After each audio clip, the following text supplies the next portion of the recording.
Que el Señor les bendiga. Agradecemos al Señor por esta instancia, que podemos reunirnos a través de esta plataforma para poder aprender un poco más de la palabra del Señor. Habrán algunos conceptos que ya sabemos, pero siempre es bueno repasar y poder estar en contacto con la palabra del Señor. Recuerden que ella es una fuente inagotable de agua viva, que siempre va a saltar para vida eterna en nuestros corazones. Ahora sí, entonces partimos con la clase de hoy, clase número 14 ya. Caramba. Y ahí está.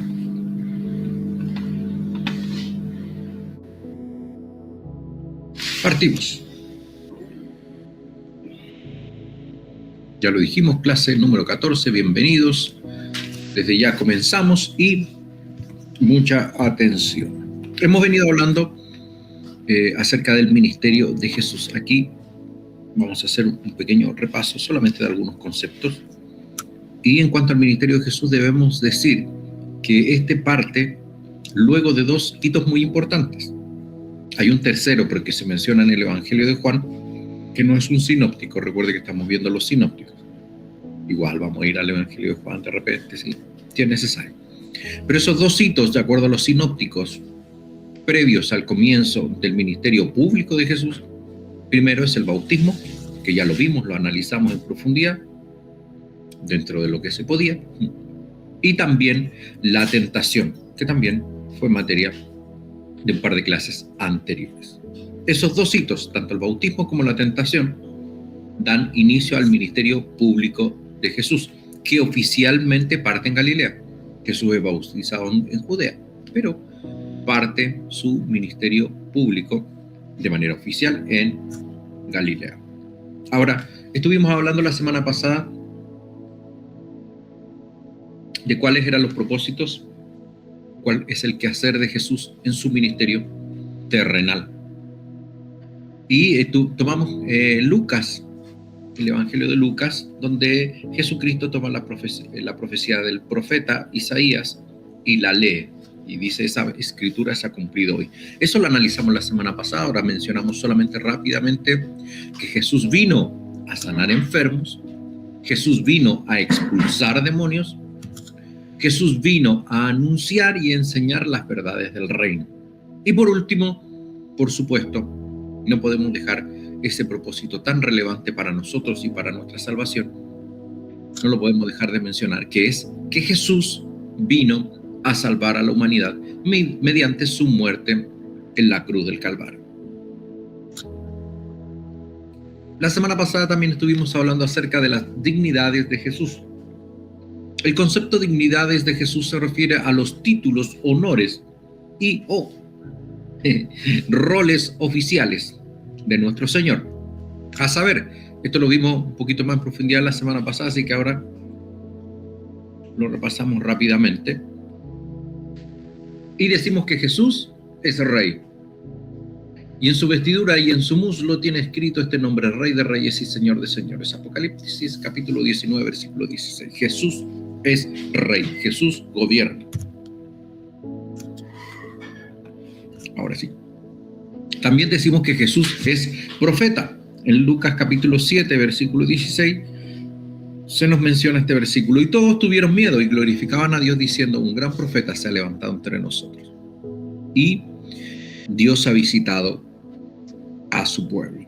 Entonces Jesús también es profeta, es rey y también es profeta. También decimos que Jesús es nuestro sumo sacerdote. Jesús es sumo sacerdote. Hebreos capítulo 8, versículo 1, dice el punto principal, y ahí escogí la versión NTV. El punto principal es el siguiente: tenemos un sumo sacerdote quien se sentó en el lugar de honor a la derecha del trono de Dios, majestuoso en el cielo. Este fue un versículo por mencionar uno, porque hay otro también de Hebreos que nos va a decir que tenemos un sumo sacerdote que nos entiende. Tenemos un sumo sacerdote que nos entiende porque vivió como uno de nosotros y fue probado, tentado como uno de nosotros. Entonces Jesús es también nuestro sumo sacerdote.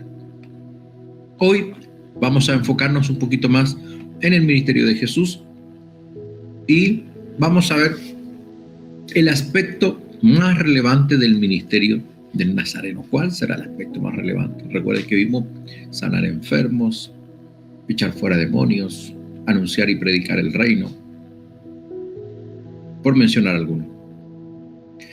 Pero el aspecto más importante de su ministerio no son las sanidades milagrosas, ni tampoco son las liberaciones de demonios, cosas que son realmente importantes ambas. Pero podemos entender de que ambas, tanto las sanidades como las liberaciones de demonios, si bien se hacían como actos de amor y como un acto poderoso y soberano, también son la promoción, son las campanas del ministerio de Jesús. Las personas llegan y va a pasar siempre. Va a pasar siempre. Hay personas que llegan a nuestras congregaciones con necesidad y esperando una respuesta a esa necesidad puntual. Sanidad, a lo mejor sin saberlo, demonios, etc. Diferentes realidades individuales.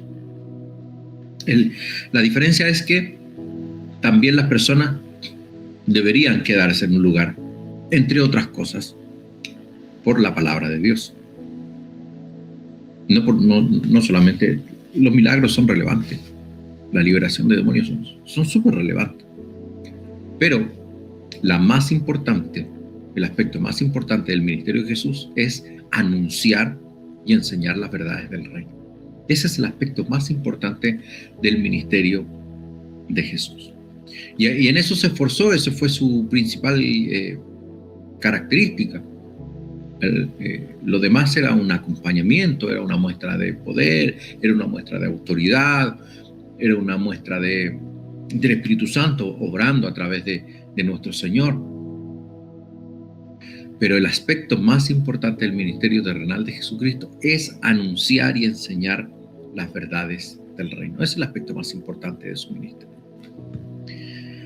Como la enunciación lo dice, este aspecto del ministerio del maestro se puede dividir en dos.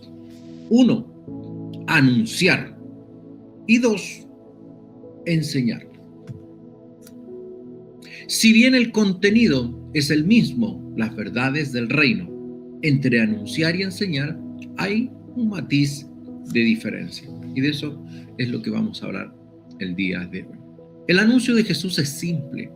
Cuando hablamos de Jesús, el anunciar, el predicar, el anuncio de Jesús es simple y es el mismo discurso que entregaba Juan el Bautista. Permiso.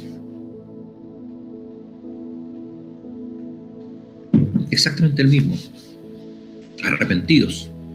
Quizás hay una pequeña diferencia, porque Juan el Bautista dice arrepentidos y convertidos, porque el reino de los cielos está cerca. El Señor Jesucristo dice arrepentidos, convertidos, porque el reino de los cielos está entre vosotros. Él mismo es la manifestación del reino de los cielos. Él mismo trae un nuevo orden mundial. ¿Ha escuchado esa frase usted últimamente? Jesucristo trae un nuevo orden mundial. Entonces, el mensaje de nuestro Señor Jesucristo es súper simple. La predicación de Jesucristo es súper simple, pero era eficaz, era poderosa. Hablemos de arrepentimiento. Recuerden que Él hablaba de arrepentirse y que el reino de los cielos está entre vosotros. Entonces hablemos un poquitito de arrepentimiento. Arrepentimiento es una palabra de origen griego, metanoia, que no es solo un cambio de actitud, sino que es una transformación de la mente y de la conducta. Y ahí vamos a analizar un poquito más el arrepentimiento. Pero eso es la metanoia. No es solo un cambio de actitud. No es solo una emoción, una sensación. No es solo algo pasajero, sino que es un cambio radical de forma y de fondo. Eso es el arrepentimiento. Hoy día la sociedad actual no apunta mucho hacia el arrepentimiento. Incluso aquellas personas que han cometido errores, es como que es muy popular decir, no me arrepiento de nada. Distinto es entender de que frente a Dios nos arrepentimos y Dios muchas veces utiliza incluso nuestros tropiezos, nuestros pecados, nuestros errores. Dios los utiliza para su gloria. Y en definitiva vienen a ser parte de una formación, vienen a ser parte de un trato de Dios con uno, etcétera, etcétera, etcétera. Pero en ninguna medida nosotros debemos propagandear, por decirlo de alguna manera, el no arrepentimiento. Al contrario, nuestro mensaje es pro arrepentimiento. Es pro arrepentimiento. Como les decía, lamentablemente el pensamiento actual es: no te arrepientas de nada, no te reproches nada. Y si bien es cierto, a lo mejor en un discurso de autoayuda sirve, pero frente al mensaje de nuestro Señor, su mensaje eminentemente es arrepentimiento. Y como les decía, no es solo un cambio de actitud, no es solo una emoción, no es solo algo pasajero, liviano, sino que es una transformación de la mente y de la conducta. Y como les decía, la mente y la conducta vienen a ser la forma y el fondo. La conducta es la forma y la mente es el fondo. Porque incluso, y aquí déjenme especificar un poquito esto, porque incluso nosotros, por ejemplo, podemos hablar, quizás no es el ejemplo de nosotros o de alguno, puede serlo. Nosotros podríamos decir, no sé, Dios me sacó de las drogas, Dios me sacó del alcoholismo, Dios, no sé, me hizo un mejor esposo, un mejor padre, Dios me hizo un hombre trabajador, Dios me hizo un hombre responsable, y todas esas cosas buenas que Dios hace, y que la hemos visto muchas veces y la hemos oído muchas veces. Pero ese cambio de conducta, hay personas incluso que sin Cristo la logran. No es común, pero es difícil, pero no es imposible. Hay personas que sin Cristo han dejado las drogas. Hay personas que sin Cristo han experimentado una transformación de vida. Entonces, la transformación que no se puede imitar o que no se puede conseguir si no es a través de nuestro Señor, a través de la gracia que nos da por su Espíritu Santo, no es solo el de la conducta, que ya es un gran milagro, sino que el principal milagro es la transformación de la mente. Y el apóstol Pablo lo va a decir: tenemos la mente de Cristo. Es decir, hay un cambio de mente, un trasplante de mente. Y eso es súper poderoso. Eso es súper poderoso. Y es maravilloso cuando nosotros comenzamos a crecer en el Evangelio. Cuando leemos la palabra del Señor y leemos que tenemos la mente de Cristo, letras del apóstol Pablo. Pero para mí fue maravilloso, fue fascinante, intelectualmente hablando. Pero cuando llegan momentos en que nosotros nos vemos pensando como Cristo, y uno dice: wow, esto no me lo imaginé, pero estoy pensando como Cristo habría pensado. Y a veces son cosas simples, no son cosas que digamos: wow, qué majestuoso, qué imponente.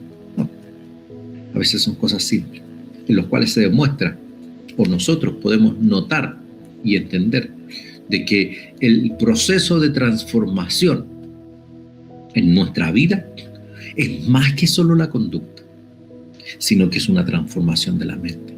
Se las dejo ahí, pero eso es algo maravilloso. Vuelvo a insistir, la conducta hay personas que la cambian sin Cristo, pero lo que no puede haber es una transformación de la mente sin Cristo, porque es solo el Espíritu Santo el que hace esta transformación necesaria para poder vivir en el reino de los cielos. Veamos los 3 aspectos del arrepentimiento. Esto es teología. Permiso. Los tres aspectos del arrepentimiento. Por una parte tenemos el aspecto intelectual, el aspecto emocional y el aspecto práctico.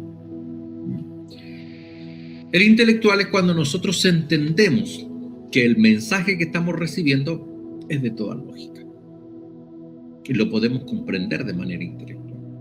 Cuando entendemos, por ejemplo, lo que muchas veces buscamos en el estudio bíblico más bien apunta hacia lo intelectual, hacia entender quién es Jesús, qué efectos tiene su muerte en la cruz, la salvación, el Espíritu Santo, esa información. Cuando nosotros entendemos de que eso es plausible, de eso que es posible, que es real, y entendemos eso, estamos frente a un arrepentimiento intelectual. Cuando nosotros nos referimos a un arrepentimiento emocional, es cuando ese arrepentimiento no solo el intelectual es entender de que quizás nuestra conducta no es la correcta y que debemos cambiarla. El arrepentimiento emocional es aquel en el cual nos pesa el pecado, nos pesa nuestra mala conducta y nos pesan nuestras malas decisiones y malas acciones. Ese es un arrepentimiento emocional. Muchos es sentir pesar, pero incluso algunos llegan hasta las lágrimas. Y por último está el arrepentimiento práctico. Y este es la guinda de la torta. Es el que realmente importa. O sea, los otros son importantes, pero tenemos que llegar al práctico. Y es ahí cuando se demuestra que hemos sido transformados no solo en conducta, sino que en nuestra mente. Nuestra mente ha sido transformada. Yo siempre pongo el mismo ejemplo del curadito que dice: yo sé que no debería tomar más. Yo sé que tomo mucho, que el trago me hace mal. Yo lo sé. Y el emocional es cuando llega a las lágrimas. Sí, yo lo sé. Y está mal lo que hago. Y el práctico, porque algunos no llegan ahí. Está mal lo que hago, pero tráigame la otra. El práctico es cuando en definitiva nosotros, aquello que pasó por nuestra mente y por nuestra emoción, se transforma en conducta, en algo práctico. Cuando nosotros cambiamos nuestra conducta, nuestro accionar. Así que ahí están los tres aspectos del arrepentimiento: el intelectual, el emocional y el práctico. En Cristo es todo un paquete. Vuelvo a insistir, la conducta es súper importante porque refleja la transformación de nuestra mente y refleja lo poderoso que es nuestro Señor. Pero no es solo dejar drogas, no es solo dejar vicios, no es solo cambiar el lenguaje, dejar de decir malas palabras, de cometer malas acciones, de ser violento. No es solo cualquier conducta que pueda pasar por su mente. No es solo conducta. ¿Es importante? Por supuesto que sí. Pero tiene que haber una transformación de la mente. Tiene que haber una transformación de la mente. Ni la una es efectiva, es eficaz sin la otra. Si hay un cambio de conducta, no hay una transformación de la mente, estaríamos beneficiando nuestro estilo de vida, nuestro entorno, pero no estaríamos alcanzando la salvación. Para alcanzar la salvación tiene que haber un cambio de mente y también de conducta.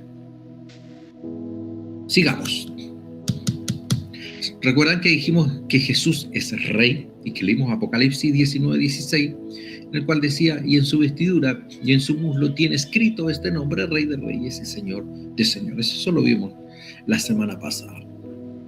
Ahora, ¿por qué saco a colación esto? Volvamos un poquito atrás. Porque recuerde que el anuncio de Jesús es simple, es súper simple. Dice: arrepentidos, vimos arrepentimiento, vimos metanoia. El reino de los cielos está entre vosotros.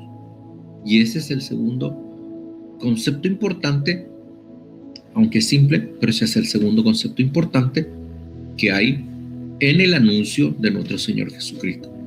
Ahora, si usted se da cuenta, el anuncio de Jesús es simple, pero es tremendamente poderoso y tiene muchas aristas también. Entonces, dijimos que Jesús es rey. Hablemos un poco, solo un poco del reino. Este sería un tema para largo, así que vamos a hablar solo un poquito del reino. El reino de los cielos es una realidad espiritual con implicancias en la condición humana. Es una realidad espiritual con implicancias en la condición humana. Decimos que es una realidad espiritual porque el reino de los cielos, si bien está entre nosotros, está en nosotros a través de su Espíritu Santo, y si bien es cierto, podemos vivir en ese reino de manera real y presente, es una realidad espiritual. No es un reino de este mundo, el Señor Jesucristo lo dijo. Y aquí se produjo una gran decepción entre aquellos que esperaban, en aquellos que esperaban que Jesús redimiera el reino de Israel. Pero Jesucristo venía por algo mucho mayor. ¿Se acuerda que hemos venido, entre paréntesis, este domingo?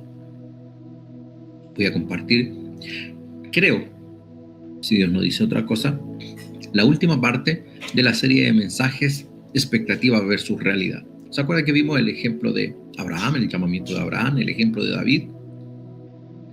Y este domingo quiero compartir ya el cierre, Dios mediante, de este mensaje de expectativa versus realidad.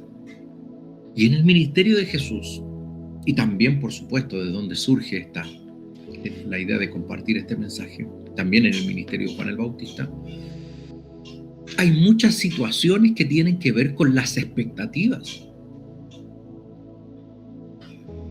Y efectivamente en Israel, incluso entre sus discípulos, habían expectativas equivocadas. Y cuando digo equivocada, es decir que Jesús no vino a eso.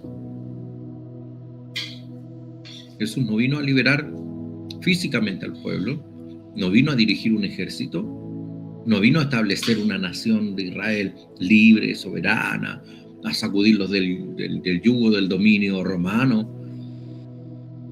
Y si nosotros hacemos una reflexión al respecto, eso sí era importante, sí, por supuesto que era importante. Por supuesto que era importante. Pero si nosotros vemos en la historia, incluso hasta hoy, cuando Israel es una nación libre, soberana, poderosa, no ajena de conflicto, por supuesto, y nos damos cuenta que si bien el asunto era importante, es un asunto que está presente a través de toda la historia de la nación de Israel. Pero lo que Jesucristo vino a hacer era algo mucho mayor, mucho más sublime, mucho más trascendente y mucho más permanente que la estabilidad de un reino. Entonces, hay un problema de expectativa. Hay un problema de expectativa en todo el pueblo, en toda la nación. De hecho, uno de los motivos por el cual Jesucristo muchas veces le dijo a algunas personas: no le cuenten a nadie, no le digan a nadie respecto de los milagros que hacía. Pueden ser varios los factores, no es tema de esta clase, pero por mencionar algunos. Uno es que esto tarde que temprano iba a llegar a oídos de los religiosos, y los religiosos no iban a estar contentos de que la gente fuera sana por un maestro sin credenciales, fuera de su círculo, atípico, fuera de outsider, como le dicen ahora. Un outsider, no para nada, no era conveniente. Entonces, eso tarde que temprano iba a generar que iba a ser perseguido y que iba a terminar, como él bien ya lo sabía, muerto en una cruz. Entonces, dar rienda suelta a que se mencionaran los milagros que hacía era simplemente ponerse la espada o el hacha al cuello, no sé cómo dice el dicho, incluso antes de tiempo, cosa que iba a suceder, pero se requería algo de tiempo para ejercer el ministerio, y vamos a ir a eso más adelante, y la preparación que tenía que hacer también con quienes iban a ser ahora sus emisarios, sus enviados para compartir este mensaje una vez que él no estuviera en el escenario de esta tierra. Entonces hay un problema de expectativa. Hay un problema de expectativa, vuelvo a insistir, en la nación, en gente incluso piadosa. Hay una expectativa errónea, incluso entre sus discípulos. Se dice que Judas definitiva terminó vendiendo a Jesús porque probablemente se decepcionó y no cumplió sus propias expectativas de liberación del reino. Recuerden que entre sus discípulos también había otro Judas, que era Judas Celote, que era un tipo, lo conversamos alguna vez en algún mensaje, era un tipo extremo, eran grupos violentistas, era una secta judía que era violentista, o sea, tomaban las armas, dispuestos a pelear por su pueblo, por su nación. Muchos alzamientos y rebeliones de parte del pueblo judío estaban, si no liderados, al menos involucrados los celotes. Y Jesús tenía uno de ellos. Entonces lidiar con eso era complejo. Me recuerdo, perdón que me extienda un poquito en esto, pero creo que la expectativa es bien importante que la podamos analizar, y eso va a ayudar al mensaje del día domingo, poder transmitirlo de una manera más fluida con estos conceptos ya claros. Hasta el último momento,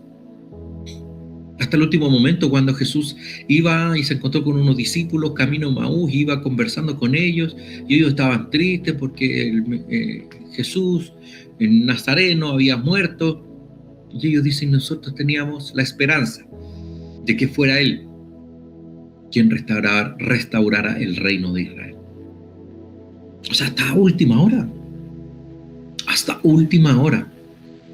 no se entendía bien el concepto.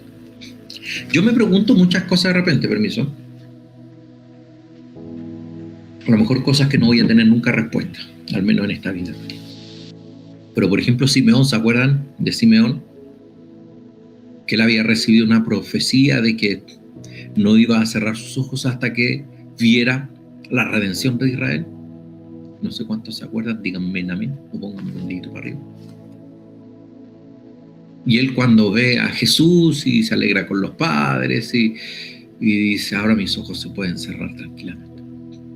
Y él murió feliz porque sus ojos habían visto la redención de Israel, al Redentor. Ahora yo, y a lo mejor esto es muy humano lo que digo, a lo mejor una apreciación humana, una deducción humana,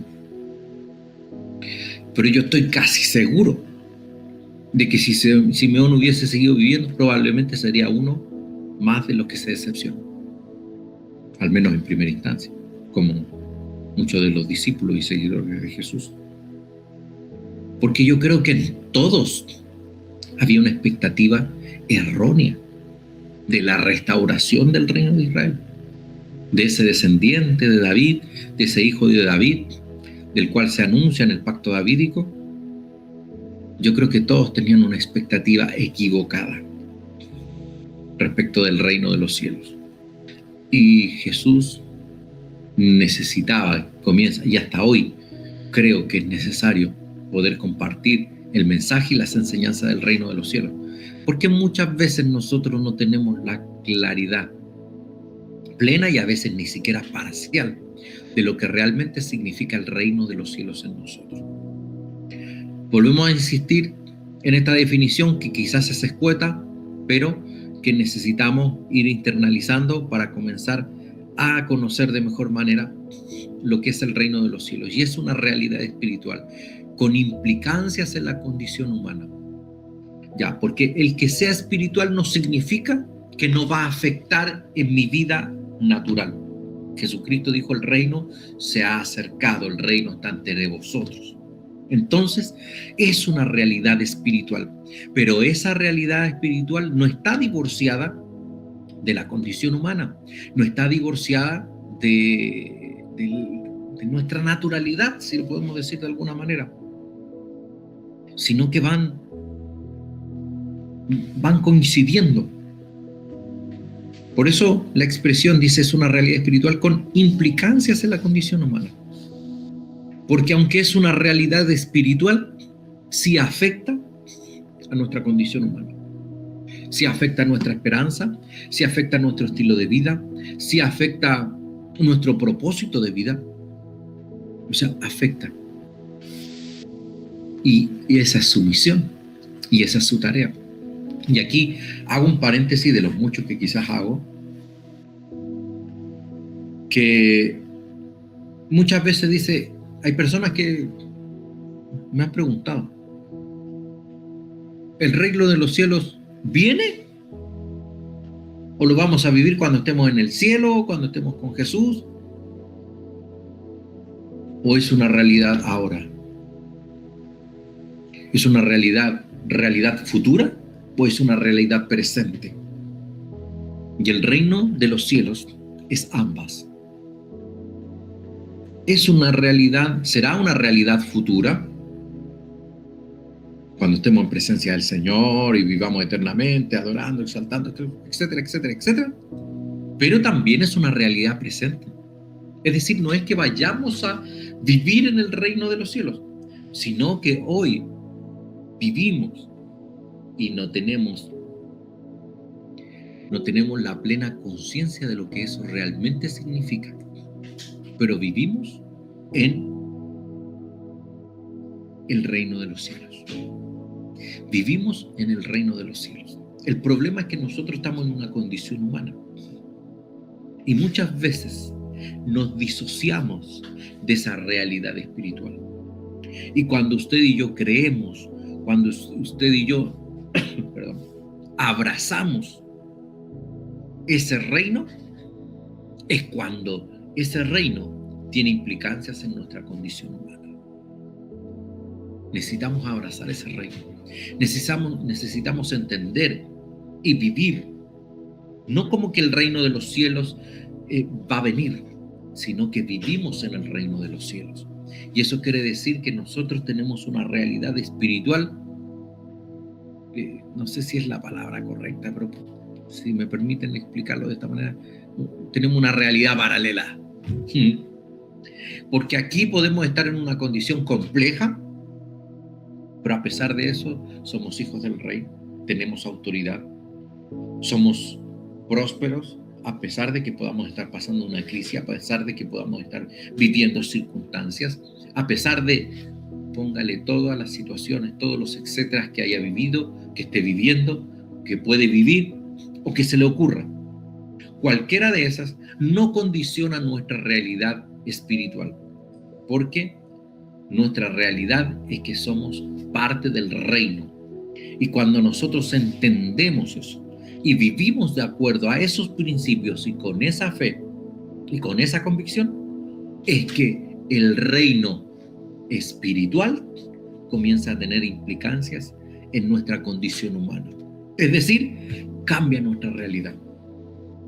Realidades cambian, situaciones cambian. Por eso es que las circunstancias no nos deberían mover. Ahora las circunstancias nos afectan. Parte de nuestra condición humana. Pero necesitamos aprender a vivir cada día de acuerdo a quienes somos en el reino espiritual y no a quienes somos en este reino humano y natural. Porque en este reino humano natural somos limitados, fallamos, tenemos deficiencia, somos incapaces de muchas cosas, etc. Pero en el reino espiritual, usted y yo tenemos la autoridad de aquel que murió en la cruz del Calvario por nosotros, de aquel que venció la muerte, de aquel que fue victorioso, de aquel que resucitó al tercer día. Nosotros tenemos la autoridad de Cristo. Esto es como cuando, como los embajadores en otro país. ¿Sabía usted que las embajadas, los edificios diplomáticos de las embajadas, son parte del gobierno que representan? no parte del gobierno en el que se encuentran. Voy a explicarlo esto de mejor manera, por si alguien no lo entendió. En una embajada, de hecho, yo he visto algunas películas, cuando algunos buscan llegar a una embajada. Porque, por ejemplo, si aquí en Chile hay una embajada, y vámonos al tiro con un país serio, fuerte, en la embajada, dentro de la embajada de Estados Unidos, no hay jurisprudencia legal de las reglas de Chile, de las policías, etcétera. No, un carabinero no puede llegar y entrar. Un policía no puede llegar y entrar. Incluso otros políticos no pueden llegar y entrar. Porque eso es territorio estadounidense en Chile. No sé si usted lo sabía eso. Es territorio estadounidense en Chile. Por eso se habla mucho de esa expresión de inmunidad diplomática. Ya, yo no soy abogado ni puedo entrar en los detalles técnicos de eso, pero por eso que, como les iba mencionando, y para no dejarlo ahí en el aire, he visto películas en las cuales, y es una realidad, muchas veces gente lo hace así, se alberga, se refugia en una embajada, porque al ser un territorio legalmente de otra nación, no pueden acceder. Entonces por eso muchas veces hay personas que buscan por cielo, tierra y mar llegar a la embajada de su país para poder estar sobreseguros en medio de un país que a lo mejor lo puede estar incluso persiguiendo. Hace algún tiempo atrás hubo una polémica gigante, yo no me acuerdo de qué país, pero creo que fue en Ecuador. La policía ecuatoriana entró a la embajada de México a tomar preso a alguien que estaba siendo perseguido por cuestiones políticas. Y el lío fue importante, porque eso no puede pasar, eso no puede suceder. Ahora, les comento que si eso mismo hubiese pasado con una embajada de Estados Unidos, otra historia sería, otro gallo cantaría, porque Estados Unidos es una nación poderosísima. ¿Por qué esto, pastor? ¿Por qué está comentando esto? Porque efectivamente nosotros estamos en este mundo, pero no somos de este mundo. Nosotros somos embajadores del reino de los cielos. Podemos estar físicamente aquí, pero las leyes que a nosotros nos rigen, si bien estamos llamados a obedecerlas, las leyes que a nosotros nos rigen son las leyes del reino de los cielos, no las leyes naturales. Por eso es que 2 más 2 en este reino no son 4. Ni 1 más 1, iba a decir soprole, perdón. Pero las matemáticas del reino de los cielos son distintas a las matemáticas de nuestros reinos naturales. Por eso que el reino de los cielos es un reino que está determinado por nuestro poderoso Dios. Es un reino con regulación, con leyes que muchas veces no condicen con las leyes naturales. Y es en ese reino en el cual usted y yo debemos aprender a vivir, porque usted y yo pertenecemos a ese reino. Y cuando usted y yo entendemos de que pertenecemos a ese reino y que somos embajadores de ese reino, oiga, ¿cómo se mueven los diplomáticos? No los pueden tocar, no los pueden controlar, les tienen inmunidad. De igual manera, usted y yo tenemos inmunidad y eso no significa que no vamos a pasar circunstancias. Podemos pasar circunstancias y las hemos pasado y las seguiremos pasando, pero solo aquellas que el Señor permita y que en definitiva sean para nuestro beneficio, para nuestra formación, con un propósito del Señor. Así que tranquilidad, somos parte del reino de los cielos. Entonces, de esa manera, ese reino que es espiritual tiene implicancia en la condición humana. En el momento que nos apropiamos de él, en el momento que empezamos a entender, a creer y a vivir como que nosotros somos, entendiendo que nosotros somos parte de un reino espiritual, y es ahí donde comienza a tener implicancias en nuestra condición humana.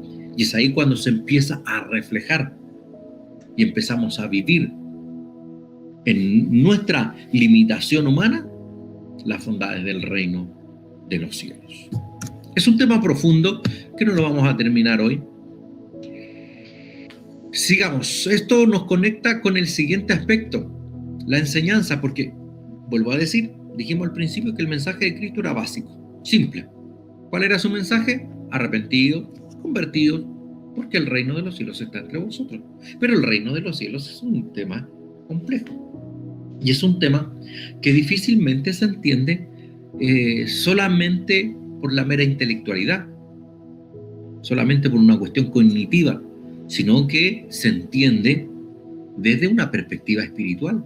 Es decir, es el Espíritu Santo quien tiene que trabajar en nosotros para que podamos comprender y para que podamos vivir de acuerdo a ese reino de los cielos, ese reino espiritual que el Señor Jesucristo tanto mencionó y que tuvo que enseñar. Ahora, hablemos de la enseñanza. La enseñanza tiene un ámbito público y privado. La enseñanza en el ministerio de Jesús, para hacer la frase completa, tiene un ámbito público y privado. En el ámbito privado hace referencia a aquello que él enseñaba solo a sus discípulos. Recuerden que la mayoría de las enseñanzas era para todo público, para todo espectador. Pero había algunas enseñanzas que eran solo para su grupo de discípulos. Incluso había instancias donde Jesús ni siquiera andaba con los 12, había instancias donde andaba con los más cercanos. Y esto no quiere decir que haya alguna clase de discriminación, pero Jesucristo estaba preparando a los que iban a ser sus emisarios para entregar y transmitir el mensaje que Él les habría de dejar, una misión que les encomendaría a ellos. Entonces la enseñanza tiene un ámbito público y privado. Y la enseñanza a nivel privado era solo para sus discípulos. Y habían pequeñas cosas que solamente reservaba a los 12 o a sus discípulos más cercanos. Pero en el ámbito público es lo que nosotros nos vamos a enfocar. Y debemos decir que Jesús como maestro utilizó diversos métodos. Y también es bueno aclarar de que Él no inventó ninguno. Hay un hermano que una vez me dijo, pastor, pero no necesita inventar la rueda. No, porque ya está inventada. Es decir, a veces no necesitamos inventar cosas nuevas. A veces necesitamos desarrollar de buena manera las que ya existen. Jesús no inventó como maestro, Jesús no inventó ningún método. Eso de la resurrección, por supuesto que es único. Pero en cuanto a las enseñanzas como maestro, su método de enseñanza, él no inventó ninguno. Pero los desarrolló con magistralidad, de manera extraordinaria. Veamos algunos de los métodos de enseñanza de Jesús, que utilizó Jesús. Recuerden que no los inventó. Es decir, más rabinos lo utilizaban. Uno es el de la pregunta y respuesta. Y este es un método muy hebreo. De hecho, los hebreos preguntan mucho. Es un estilo, un estilo de debate, es un estilo del pueblo judío, de la intelectualidad judía. De hecho, una vez escuché un chiste que una persona no judía le pregunta a un judío, ¿por qué ustedes los judíos hacen tantas preguntas? Y el judío le dijo, ¿y por qué no? Siempre pregunta. La pregunta y la respuesta es un método que Jesús enseñó. El otro método, también muy utilizado, y en el cual a Jesús le iba muy bien, me imagino, y al maestro, tiene que haber tenido bastante carisma. Tiene que haber sido envolvente, no sé. Pensemos que uno dice, sí, pues sí tiene el Espíritu Santo, sí, pues sí el Hijo de Dios. Pero pensemos en Pablo. Pablo era fome, la gente se le quedaba dormida. Era profundo, por supuesto, pero era fome Pablo. Era fome. Otro día voy a argumentar esa declaración. Pero Jesús atrapaba a las personas. Jesús era maravillosamente elocuente. Y las personas, incluso para que se le acercaran niños, era porque Jesús era un tipo cercano, carismático. Así que en los discursos a Jesús también le iba muy bien. Otro método de enseñanza que utilizaban los rabís de la época, y por supuesto Jesús lo utilizó y de manera extraordinaria, es la ironía. Yo debo hacer una autocrítica y de repente soy irónico. Y no es necesariamente por parte de la dirección del Espíritu Santo. Es una manía que hay que corregir. Pero la ironía es un método de enseñanza que también Jesús usó y que lo usó también de manera extraordinaria. Y por supuesto las parábolas. Jesús no inventó las parábolas. Algunos dicen, no, Jesús inventó las parábolas. No, Jesús no inventó las parábolas. De hecho, en el Antiguo Testamento ya hay parábolas. Los rabís de la época de Jesús, incluso de épocas posteriores a Jesús, también tenían sus parábolas. Y era como un maestro magistral, decía parábolas. De hecho, en la época de Jesús, más o menos contemporánea, los más extraordinarios tenían parábolas. Los maestros más extraordinarios tenían parábolas. 1, 2, a lo más 3. Yo les voy a dejar una pregunta para la próxima semana. ¿Cuántas parábolas compartió Jesús? ¿Cuántas parábolas dijo Jesús? Porque si bien es cierto, él no inventó las parábolas, fue el maestro más extraordinario de las parábolas. Y las parábolas será una materia que vamos a discutir y analizar la próxima semana, porque necesitamos una clase entera para hablar de las parábolas. Espero en el Señor les haya gustado, les haya parecido interesante la clase de hoy, hayan podido aprender algo más quizás de lo que ya saben. Nos vemos, hermanos queridos, que el Señor les bendiga. Buenas noches. Chao, chao, buenas noches. Buenas noches. Buenas noches.